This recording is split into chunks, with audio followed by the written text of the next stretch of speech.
JDU की तरफ से जो कुछ कहना था उनके प्रवक्ता जो है सीधे तौर पर नहीं कह रहे हैं, लेकिन संसदीय बोर्ड के अध्यक्ष उपेंद्र कुशवाहा ने साफ कहा है कि इंतजार होगा उनकी सफाई का, और अगर नहीं देते हैं तो फिर आगे की कार्रवाई होगी, जांच होगी, जो बाकी एजेंसीज हैं उनको दिया जाएगा।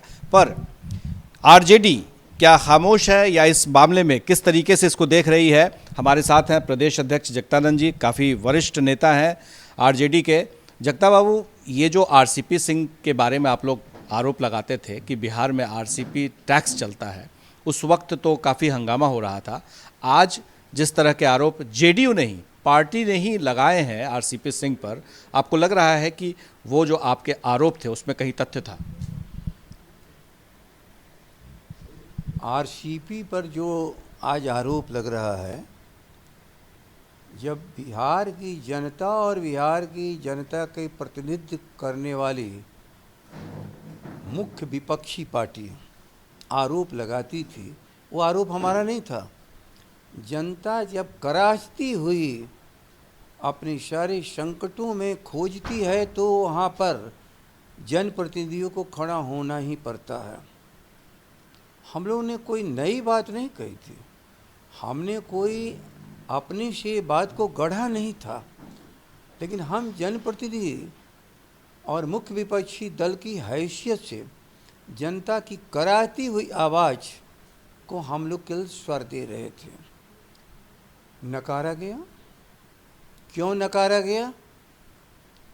आज जनता को ये बताना पड़ेगा कि आखिर यह आरसीपी सिन्हा आज लंबे समय से, और लंबे समय का मतलब मुझे लगता है भारत सरकार के कार्यकाल से लेकर के यहाँ तक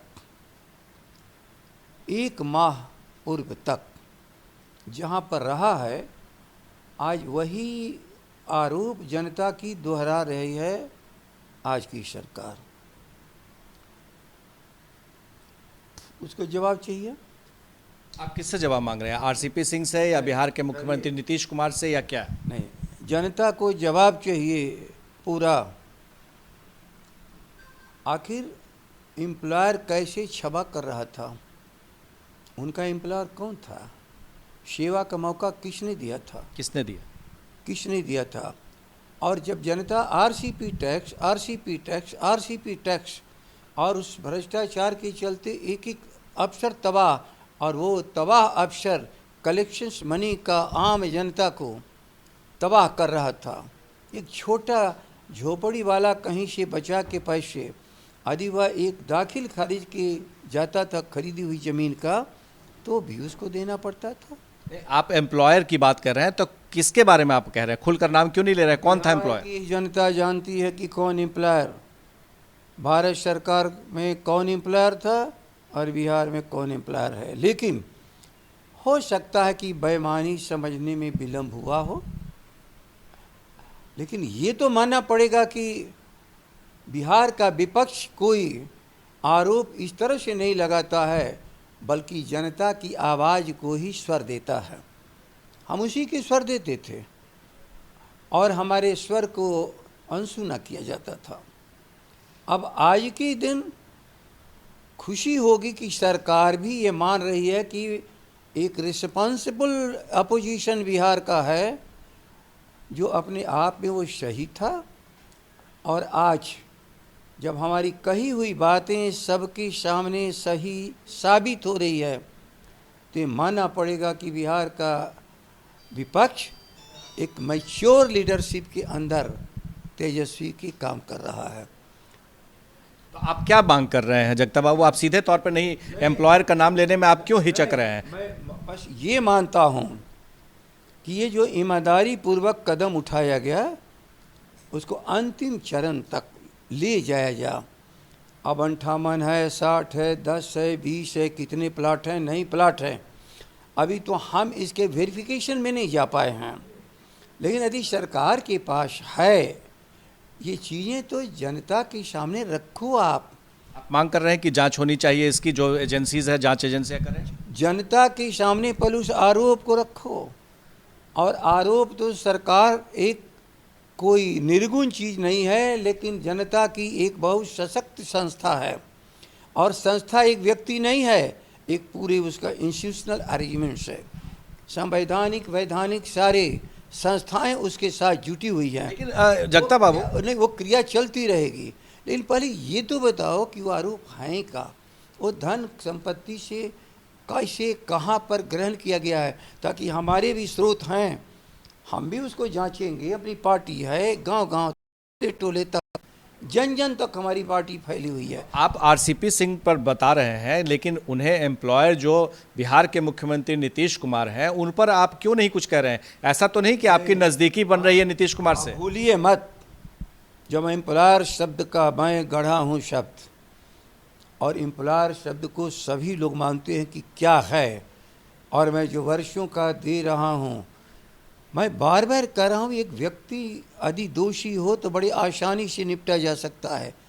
ये संस्थागत भ्रष्टाचार, आरसीपी टैक्स पूरी बिहार की जनता कराती थी, हम लोग का दिया हुआ नाम नहीं है। तो क्या लगता है सरकार जो है, एम्प्लॉयर जो है, वो उसको प्रोटेक्ट कर रहा था, उसको कहीं ना कहीं संरक्षण दे रहा था? प्रोटेक्ट न भी करती हो तो ओवरलुक कर रही थी, क्योंकि जब एक बड़े पैमाने पर उसके सामने आ रहे थे, यह एक प्रश्न जटिल खड़ा था, जनता से जुड़ा हुआ प्रश्न था, एक साधारण करप्शन नहीं था, और पूरी जन पूरी टोटल मशीनरी जहां संचालित करने की जिम्मेवारी जिसको दी गई हो, यदि वो मशीनरी में प्रॉब्लम्स हो तो उसे देखने का काम। एम्प्लॉय का जो करप्शन था, क्या एम्प्लॉयर की नज़र में नहीं था?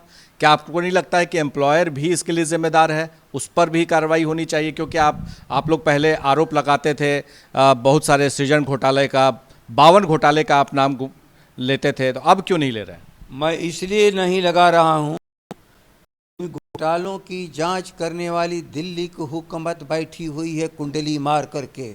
वो कब कहेंगे, जैसे आरसीपी टैक्स के बारे में आज की सरकार कर रही है, जैसे जो हम कहते थे उस पर कभी भारत की सरकार, उसकी सारी संवैधानिक वैधानिक संस्था कब काम करेगी, ये तो उन्हें बताना पड़ेगा।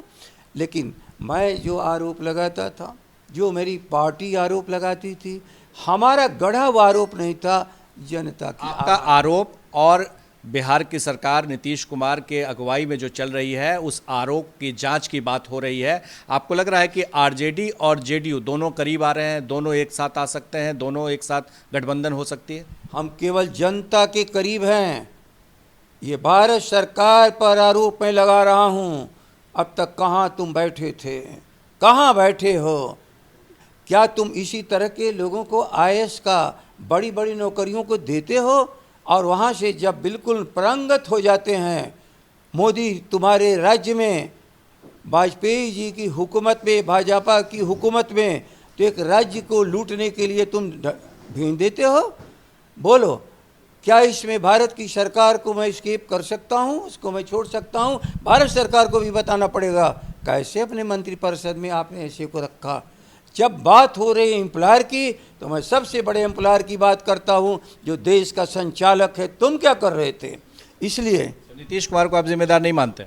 नीतीश कुमार उसी के पुर्जे हैं, याद रख लीजिए। जब बात होती है तो पूरी मशीनरी की जब बात होती है, तो इसमें एक छोटे पुर्जे की बात क्या कहा जाए? डबल इंजन का नाम किसने दिया है? हमने तो एक ट्रबल इंजन कहते रहे हैं। इसलिए मैं केवल हेयर शे पर कोई बात नहीं कहना चाहता हूँ, मेरे सामने पूरी बात आने दीजिए, और तब मैं देखूँगा कि ये इग्नोरेंस का सवाल था कि एक साथ मिल के काम करने का सवाल था। यदि आज वो आगे बढ़े हैं तो हो सकता है अपनी भूल सुधार रहे हों, लेकिन जब पूरी बातें आ जाएंगी तो भूल सुधार रहे हैं लोग कि या हम लोग जो कह रहे थे वो सच था।